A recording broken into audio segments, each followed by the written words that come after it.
all these are weak AI. They are not strong AI. Right. Why are they called weak? They are called weak because they are still looking at the data on which they are trained, and then they are giving us answers. Going forward, world is going to be altogether different. We are going to have stronger and stronger AIs coming in, and they are going to change our life completely in every possible way.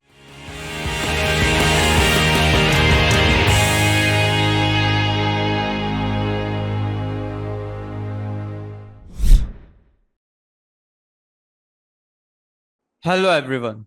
Welcome in the second episode of the Pharma Edge powered by Game of Pharma. And today we have with us a very special guest, Gauri Chaudhari, ma'am, who is co-founder of Brand Innerworld and author of a perfect book for pharma and healthcare industry. That is the perfect pill. So welcome on the show, ma'am. Thank you. Thank you so much. And Lokesh, it's always my pleasure to chat with you. So wonderful to get onto this podcast. Same here, ma'am. So I just want to start with how's the weather in Japan, ma'am? So the weather is good. I understand Mumbai is raining cats and dogs. Compared to that, Japan is wonderful. I never saw that kind of rain. Having said that, I'm in Osaka, so sometimes it does rain heavy, but overall weather is really nice, bright and sunny. So before discussing the topic, I just want to know, like, it's not only my question. Like, I think most of the industry professional also want to know, like, if you can summarize how Indian pharma is different from Japan, you can say. So how it's quite different, and what are the things that you see that it's sounds interesting and more in Japan, man. Yeah, so what I have seen is obviously we are in India more of branded generic marketing practices, and majority of our medicines are branded generic. Obviously, in Japan, the situation is different, and we have more of patented molecules. What really interests me in Japan, and it may sound very cliched, but yet I think is a very important thing, that we see a lot of old people here, very active, working, and carrying out their life as normal. So this geriatric population is huge here. And what really strikes me here is the number of medicines which are targeted at them. These are kind of OTC health supplement brands, and all of them are clearly targeting population towards healthy aging. So healthy aging is essentially means you have the same energy, vitality, and you, as much as possible, you are sans any disease.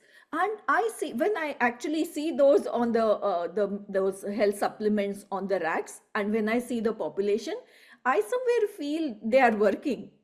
To give you one small example, recently I came across one health supplement which is called NMN, which essentially means nicotine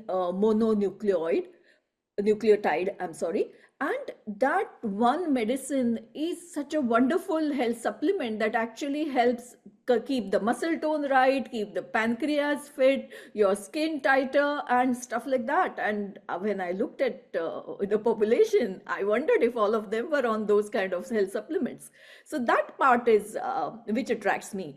And Lokesh, if we just go, I mean, 10 or 20 years hence, we are going to have major geriatric population in India. And this kind of, this sector is very important. And I don't know if we are doing enough there, because all these people will have deep pockets and they will have money to spend, but there might not be solutions available to them. So this is a very, very important sector to be looked at. Great to know, ma'am, that like what's the generic lifestyle difference between the like in the Japan and on India. So let's come on the topic, ma'am. Every so we talked about the supplement, but I think the most common topic in today's time is Gen AI. Everyone is talking about this. Like most of the tech companies to the pharmaceutical company, they are all launching their own products. Like the big pharma has their own team, so they are launching their own product. But yeah, can you just explain for our audience like what is Gen AI and why everyone is talking about this? Yeah, absolutely. And it's so fascinating that not only this topic interests you, but when you start working with Gen AI, you are mesmerized. Right. So, essentially speaking, I'm sure everyone is using AI these days, and not these days, but even before. Um, for example, when when suppose Netflix or YouTube is suggesting you a particular clip or a particular reel, it's more or less in the area of your liking, and more you like a particular kind of video or you land up watching it, you get the same kind of video or a reel on your timeline. Who is at the end is the artificial intelligence. Now, what is artificial intelligence? Is the computer or a machine which can do tasks which are otherwise done by human intelligence. So that is artificial intelligence in general. And if in case you look at the generative AI, which is a new term, which is a subset of artificial intelligence. Now, why is it called generative AI? Because it is able to generate output the way you would want it. For example, if you want an output in text format, you will get it in text format. In case you want it in a picture, video, music, data, whatever you want, it can generate it in that format, and therefore it is called Gen AI. Now, your question, why everyone is talking about it? Everyone is talking about it, one, because it has advanced. So a few years back, like here in Japan, a lot of people ask me, oh, you're from India, we like Hindi movies, which movie would you suggest? And I immediately say Three Idiots, and then I say maybe RRR, because I know quite a few Japanese have seen these movies, and the one who is asking me would like to see it. Now, typically, instead of me doing it, Netflix also does it. So, or Alexa was doing it, Amazon's Alexa, or Siri, Apple Siri was doing it. So, Gen AI, the AI has been there. Point is that it has just got more and more refined. It has added a lot of more features to it. These large language models on which ChatGPT, Claude, or Gemini are based on are capable of giving you solutions not only within few seconds, but they are almost like any other human being would do that. And therefore, it is gaining tremendous traction. But Lokesh, you know something very interesting? All these are weak AI. They are not strong AI. Right. Why are they called weak? They are called weak because they are still looking at the data on which they are trained, and then they are giving us answers. Going forward, world is going to be altogether different. We are going to have stronger and stronger AIs coming in, and they are going to change our life completely in every possible way. They will not give answers from the data on which they are trained, but they will be able to think, resolve, research problems, and give us solutions which human mind probably will not even be able to think of. So that's the journey we are in. We are very fortunate that we are witnessing this journey, and as we are witnessing, everyone is talking about it. What do you think that how this Gen AI can be applicable in this pharma industry? Because the major concern is the adaptability and that regulation part, what I have understood. Like, what's your views on that? Yeah. So AI is applicable in every function and almost in every possible way or area of life.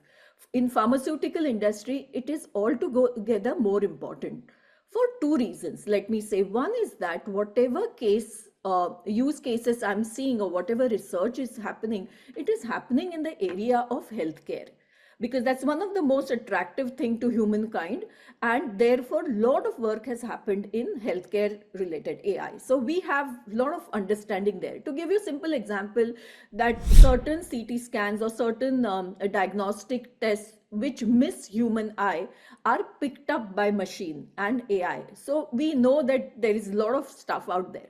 Having said that, in pharmaceutical industry, AI can work in many ways. So the first and so you name the function and AI will have its role there. Because AI is way of doing things, and the functions remain the same. So for example, we know that if your audience has pharmacy students, then we all know that certain structures give certain characteristic to a drug, because it has some benzene ring, or it has some sulfur there. That's why certain benefits or certain characteristics are there to molecule. Now human mind has figured that out, and we are doing research in a manner so that those functional groups help us in certain benefits. Now AI can do mind blowing thing within few minutes. It can actually help us create those structures which human mind would have taken longer time to do. It can actually also do certain further understanding to tell us what benefits it will bring, or what you can change in that structure so the side effects would be lesser. So it will bring us to certain level of understanding, and after that you have to just try it out in the real world by doing experiments. So a lot of money can get saved there. You may know that we are already moving from chemical entities to biological entities. So the AI can help us engineer antibodies. It will help us understand which targets in our body will respond better to that particular kind of protein. And all this information otherwise, which would have taken time and millions of money into research, is now probably would be helped by AI. So certain level you do it with AI, and then you do the actual experiments. So that is about drug discovery. Marketing, I mean, that's my area. I've been using Gen AI almost every day. And the way, and we are also doing work for companies. The way we are working, AI is helping us in hyper personalization, content creation, customer engagement, chatbots. So you name it, and AI can do it. So for the pharma world, if you don't know AI, then probably you're lagging behind. So I think you can you just please share some of the real practical examples that you are currently using? Like you said, the budget part, the creative side. Can you please share some of the real practical examples that you recently introduced or you recently fetch also? Yeah. Yeah. So Lokesh, what happens, as I mean, you are very young, and but people of my age generally, sometimes are my counterparts who are in a very higher positions, they feel very frustrated when a young person comes with brand plans, and those brand plans are not up to the mark for the senior person. Now that fresher is not wrong, obviously, because with his understanding, with his experience, or her, of course, let me not be gender biased, but his or her experience, they put out something. Now this young person puts in lot of work, weeks, or 15 days is working on a plan. He thinks this is the best ever plan he has, and he shows it to the boss. Now the boss outrightly rejects it, and it's a disappointment for both poor chap who has worked so hard, and also the senior person who expects certain level. So one of my friends who is in a very senior position once said that, can you solve this for me? I feel really bad, because certain brands have to be handled in a certain way. There are certain things that you can do, there are do's and don'ts, and that's why these brands become big. So I said, it's very easy. We can create something for you. And we actually created a custom GPT. Now, what is it? It's a small GPT which rides on the cloud of that company. And anytime this junior is working, he just starts putting that information in that custom GPT and tells the GPT to act like boss. I will not take person's name, but act like Mr. So and so. And that GPT will start criticizing. So one, the person is learning, the person is creating something that can be used, executed. Here the senior is happy because senior feels what I have got in his language is not crap. He would say the crap would come to me and I'll just throw that crap out, and in a very painful way, because not that boss is very happy throwing it out, and the person at the top, the senior, is so happy because whatever is coming is at least to the level of discussion. And after that, of course, the junior and the senior can sit together, ideate further, focus more on execution. All that is possible. So this custom GPTs, which can be called by the person's name also, can be such a huge help to the juniors and the entire marketing departments, because your Right. wastage is much lesser. So this is one use case. I mean, of course, besides that, we do workshop where in the beginning of the day we start with brands, and end of the day we have brand plans created by AI. And your human intelligence is just to tell whether what is coming out is correct or not and navigate AI accordingly.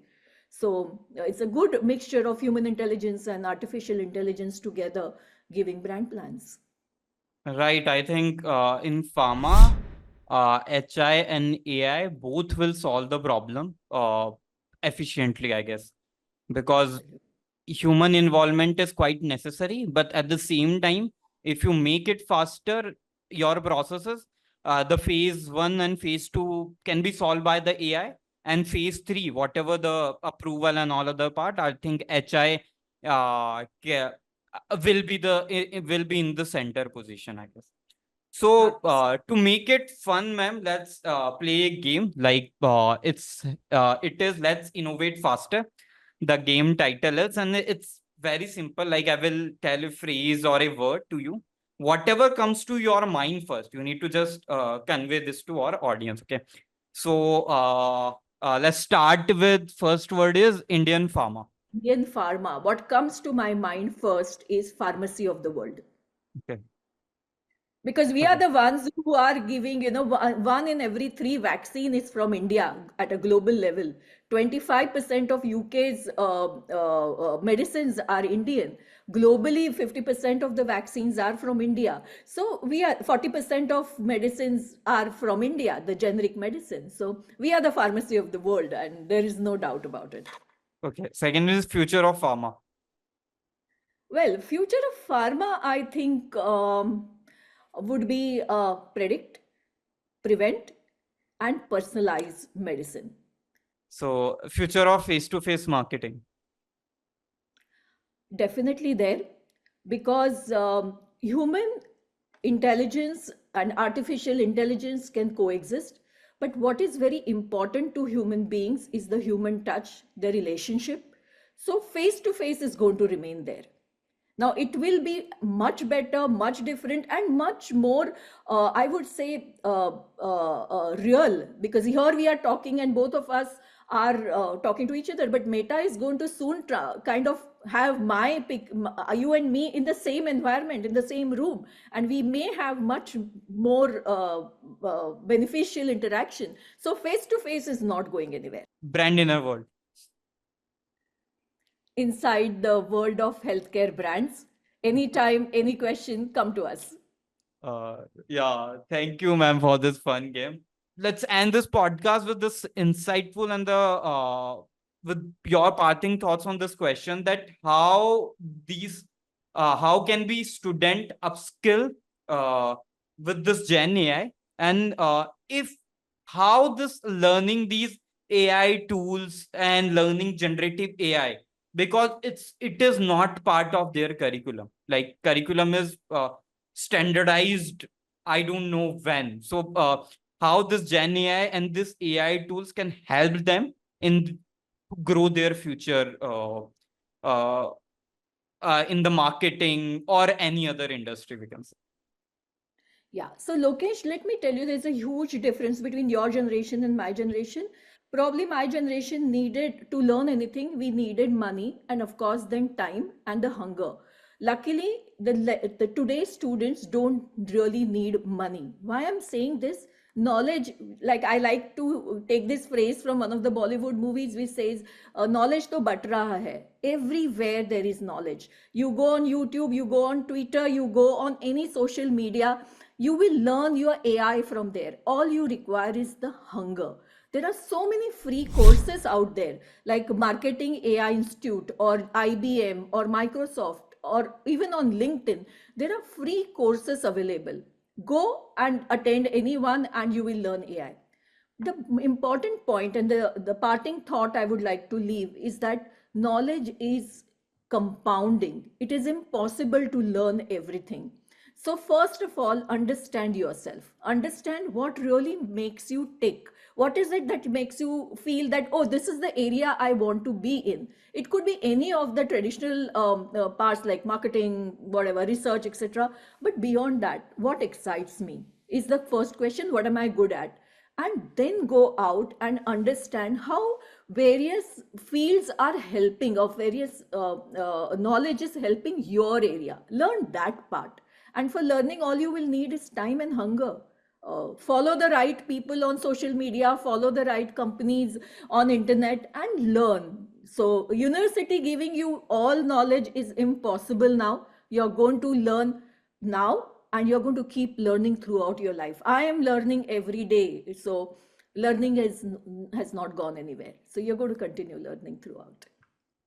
Thank you so much for this insightful podcast, ma'am. Every time, like it's been, I think, third episode that we are shooting together, and like every time, like it's a fun for me to discuss with you. I think it's not like some lecture; it's like some insightful discussion that you had with your friend on a call, and then yeah, we just chit chat. So I think it's thank you so much for this podcast.